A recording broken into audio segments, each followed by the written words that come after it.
오범수는 집을 나온 세리를 걱정하며 그녀를 자신이 진정 좋아하고 있다는 것을 알고 세리를 지키기 위해 결혼을 결심하는데요. 독고탁과 장미애에게 허락을 구하지만 애 딸린 거렁뱅이 라며 거절당하는데요. 독고탁은 100억의 자산가라면 세리를 결혼시킬 수 있다고 말했고 범수는 독고탁에게 각서를 받아내는데요. 범수는 여러 방법으로 100억을 만들어 자산가가 되고 마침내 세리와의 결혼을 쟁취한다는 감동적인 이야기를 전해드립니다. 범수는 집을 나온 세리가 늘 마음 한구석에 걸려 있었는데요. 별다른 짐도 없이 가방 하나 달랑 들고 나온 세리가 걱정되고 안쓰럽기만 했어요. 밥은 잘 챙겨 먹고 있는지, 잠은 편히 자고 있는지, 필요하거나 부족한 건 없는지, 무심코 하늘을 올려다보는 순간에도 그 많은 생각이 그의 머리를 떠나질 않았어요. 그녀가 어떤 마음으로 가족의 곁을 떠나야 했을지, 어떤 마음의 상처를 받았는지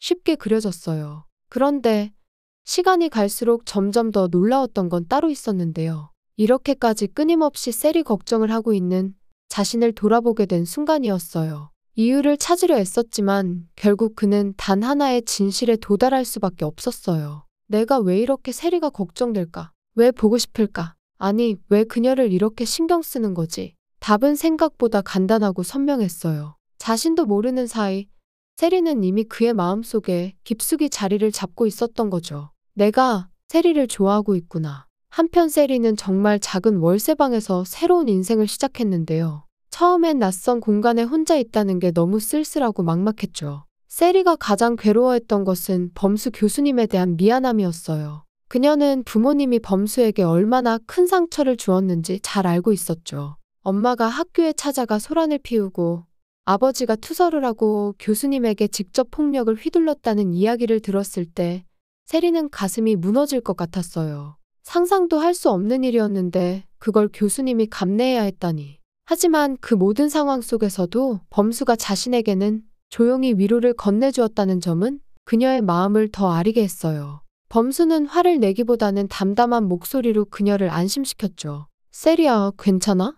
많이 놀랐지? 힘들었겠다. 늘 따뜻하게 그녀를 걱정해주는 범수의 배려가 그녀에게는 더 큰 미안함으로 다가왔어요. 교수님이 얼마나 힘드셨을까? 얼마나 속상하셨을까? 그런데도 나를 위로해 주시다니. 그녀는 자신의 부모님이 저지른 일에 대해 미안한 마음뿐이었는데요. 그래서 세리는 부모님과 연락을 거의 끊다시피 했어요. 간혹 어머니 장미애에게 전화가 오기도 했지만 받을 때마다 마음이 무거웠죠. 그저 듣고 있기만 해도 가슴이 답답해서 숨조차 쉬기 어려웠어요. 하지만 그녀는 어느 날 더 이상 도망치듯 살아가고 싶지 않았는데요. 용기를 내어 전화를 받아 단호하게 엄마에게 말했죠. 엄마, 나 이제 집에 안 들어가요. 직장도 다니고 여기서 혼자 살 거예요. 집에 가면 강제로 유학을 떠나야 하는 상황이라서 더더욱 들어가기 싫었는데요.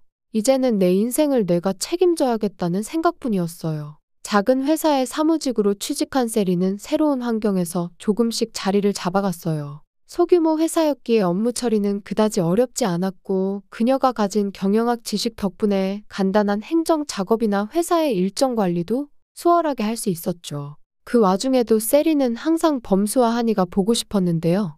범수 교수님 지금쯤 뭘 하고 계실까? 한이는 잘 지내고 있겠지? 조교 시절 한이를 위해 찾았던 베이비시터 집을 기억해낸 그녀는 범수 교수님이 일 끝나고 늘 한이를 데리러 간다는 사실이 떠올랐어요. 그래서 세리는 용기를 내서 베이비시터 집에 갔어요. 단순히 한이를 보고 싶어서라는 핑계를 스스로에게 대며 그곳에서 범수 교수님을 만날 수 있다는 희미한 기대감도 품고요. 그렇게 한이를 만나러 간 그 시간은 세리에게 큰 위안이 되었어요. 해맑게 웃으며 그녀를 반기는 한이의 모습은 세리의 지친 하루를 녹여주는 마법 같은 존재였죠. 한이는 작은 손으로 세리의 손가락을 꼭 잡으면서 씩 웃곤 했어요. 세리는 그 손에서 느껴지는 조그마한 온기와 아직 세상의 무게란 걸 모르는 듯 천진난만하게 웃는 한이의 얼굴을 보면서 잠시 모든 걱정을 내려놓을 수 있었어요. 한이야, 넌 정말 예쁘구나. 세리는 한이의 볼을 살짝 어루만지며 속삭였어요.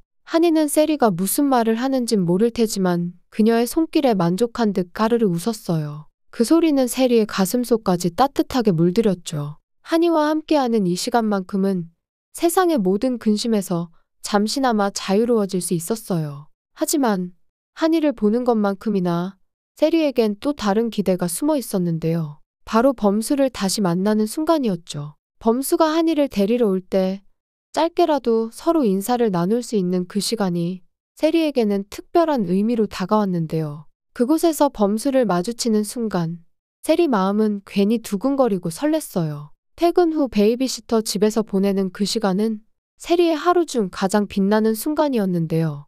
한이의 해맑은 웃음과 작은 손을 잡고 있으면 그리고 범수와 나누는 몇 마디 짧은 대화 속에서 삶이 다시 아름답게 보였죠. 범수와 한이는 세리에게 단순히 보고 싶은 사람들이 아니라 그녀가 살아갈 이유이자 위로 그 자체였어요. 범수는 세리를 볼 때마다 마음이 짠했는데요. 이렇게 맑고 순수한데 얼마나 힘들까. 세리가 웃을 때마다 그 속에 감춰진 외로움과 슬픔이 느껴졌거든요. 범수는 한동안 망설였는데요. 내가 감히 세리를 사랑해도 될까? 내가 가진 상처와 현실을 세리에게 짐지어도 될까? 어느 날 범수는 결심했어요. 세리를 한 여자로 그리고 평생의 동반자로 받아들이기로 마음먹었죠. 이제는 세리 곁에서 그녀의 아픔과 외로움을 함께 나누고 싶었어요. 범수는 세리를 위해서 그리고 자신을 위해서 결혼을 결심했어요. 범수는 마음을 다잡고 독고탁과 장미애를 찾아갔는데요. 가슴이 쿵쾅거렸지만 더 이상 망설일 수 없었죠. 저 세리를 사랑합니다. 세리와 결혼하고 싶어요. 허락해주세요. 그 말이 입에서 나오자 두 사람의 표정이 단번에 굳어졌어요. 독고탁은 단칼에 반대했죠. 안 돼. 우리 딸은 돈 많은 재벌 아들이랑 결혼시킬 거야. 너 같은 애 딸린 거렁뱅이와 결혼시킬 수 없어. 장미애도 냉정하게 맞장구 쳤어요. 범수는 한숨을 쉬며 고개를 들었어요. 그럼 조건을 말씀해주세요. 어떤 조건이든 맞출 테니. 그 대신 저희 만남은 방해하지 말아주세요. 독고탁은 비웃으며 말했어요. 100억. 내가 100억을 모으면 허락해주마. 내가 그 돈을 마련할 수 있을 것 같아? 내가 가진 건 아무것도 없잖아. 너희 독수리 술도 가는 돈이 없어서 부도 날 뻔한 걸 내가 알아. 너네는 5억도 없어서 파산되려고 하는 주제에 어딜 넘보는 거야. 100억이라는 것은 너한테는 꿈도 못할 금액이야. 장미애도 거들었어요. 그래, 100억. 그 돈을 모으면 우리도 더 이상 반대 못하지. 범수는 그 자리에서 바로 각서를 받아냈어요. 마음속에는 분노와 결의가 뒤섞여 있었죠. 그래, 100억. 독고탁 내가 그렇게까지 나오면 내가 반드시 보여줄 거야. 세리와의 미래를 위해서라면 뭐든 할 수 있어. 범수는 각서를 손에 쥐고 그날 밤 결연한 눈빛으로 이제 시작이야. 내가 세리를 지키기 위해서라면 불가능도 가능으로 바꿀 수 있어. 범수는 결심하자마자 곧바로 100억 만들기 프로젝트에 돌입했는데요. 경제학 박사 출신답게 부동산 시장을 누구보다 정밀하게 분석했죠. 아파트를 팔아 그 돈으로 형수님 은행 빚을 갚아주고 남은 건 통장에 2천만 원이 전부였는데요. 범수는 그 2천만 원으로 시작했어요. 제일 먼저 한 일은 1억짜리 맹지를 경매로 1천만 원에 낙찰받고 9천만 원은 대출로 충당한 거였죠. 도로를 내고 필지로 바꾸자 땅값은 1억 5천만 원으로 뛰었고 바로 팔아 3,700만 원의 순이익을 남겼는데요.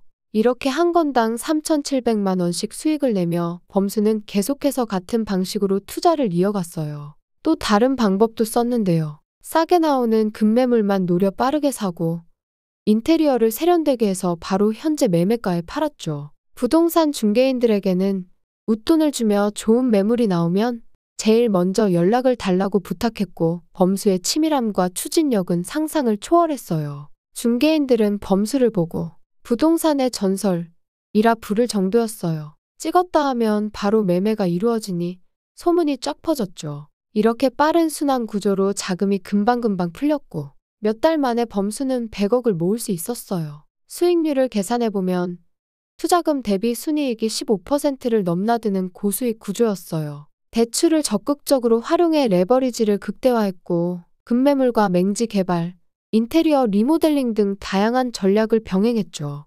등기부등본, 도장, 모든 증빙 서류를 들고 범수는 다시 독고탁과 장미애를 찾아갔는데요. 여기 있습니다. 100억. 이제 세리와 결혼하겠습니다. 두 사람은 할 말을 잃고 멍해졌어요. 이게 진짜야. 믿을 수가 없어. 이렇게 빨리 100억을 만들다니.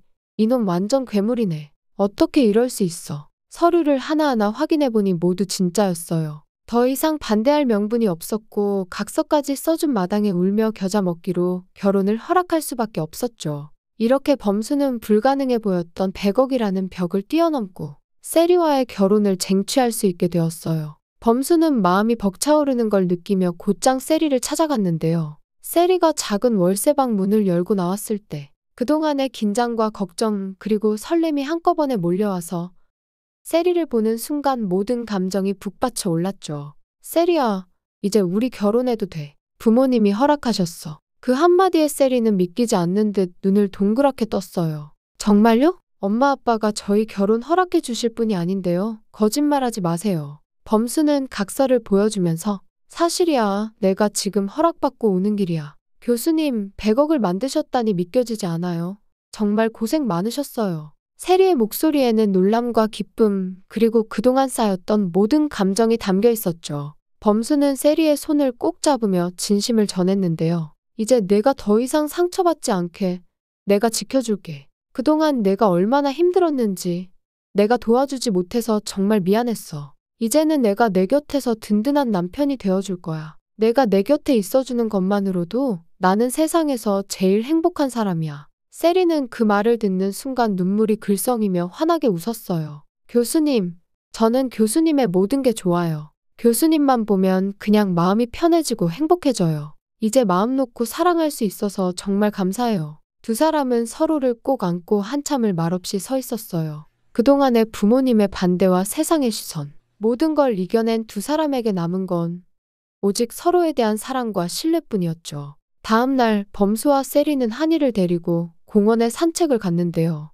장미꽃이 만발한 공원을 천천히 걸으며 세리와 범수 그리고 한이는 오랜만에 신나는 하루를 보냈어요. 한이는 방긋방긋 해맑게 웃었고 세리와 범수는 서로의 손을 꼭 잡고 그동안의 힘든 시간들을 모두 보상받는 것처럼 따뜻한 햇살을 만끽했어요. 한이, 오늘 즐거워? 범수가 놀리듯 물었어요. 한이는 의미를 모른다는 듯 번들거리는 눈빛으로 범수를 바라보다가 손뼉을 치기라도 하듯 양팔을 허우적댔어요. 세리는 웃음을 참지 못하고 살짝 고개를 숙였어요. 아이 정말, 저 표정 좀 봐. 이렇게 적극적으로 예스라고 대답하는 아이가 있을까? 세 사람은 그렇게 웃음 속에서 걸음을 이어갔는데요. 이제 두 사람 앞에는 새로운 시작과 더 깊은 사랑이 기다리고 있었어요. 구독과 좋아요는 콘텐츠 제작에 힘이 됩니다.